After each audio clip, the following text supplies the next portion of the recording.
crois que cette notion de symbole chez Sabatier, liée à celle de religion, qui était assez passée sous silence il y a une cinquantaine d'années, est l'un des éléments qui reste vivant,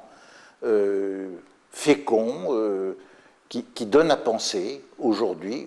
Et d'ailleurs, je crois que c'est la raison pour laquelle il y a tout un travail d'élaboration, de réflexion sur l'expression symbolique aujourd'hui,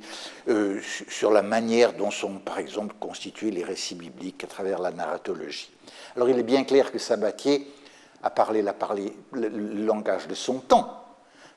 Ses écrits datent de plus de 100 ans. Il ne s'agit pas absolument de faire de lui un contemporain, mais quand on le lit, d'abord, on est saisi par la vigueur de son écriture, la beauté de son style, sa clarté, l'enthousiasme qui s'y trouve, le ton de confession personnelle sur lequel il s'exprime dès qu'il parle du religieux. Il distingue bien le scientifique du religieux qui implique qu'on s'engage soi-même. Ça donne à réfléchir pour aujourd'hui, et je suis assez frappé de constater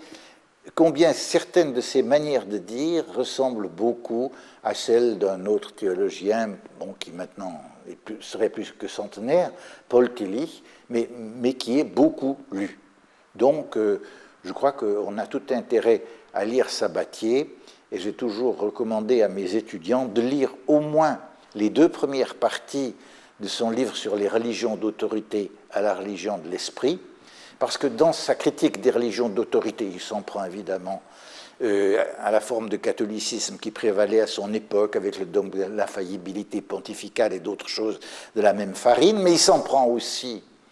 à une sorte d'autoritarisme au sein du protestantisme, quand on fait de la Bible une sorte de pape de papier, et il va jusqu'à dénoncer ce qu'il appelle le dernier bastion des systèmes d'autorité, quand, au nom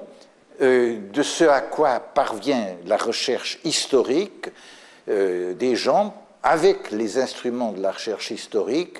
pensent pouvoir isoler les paroles les plus authentiques de Jésus,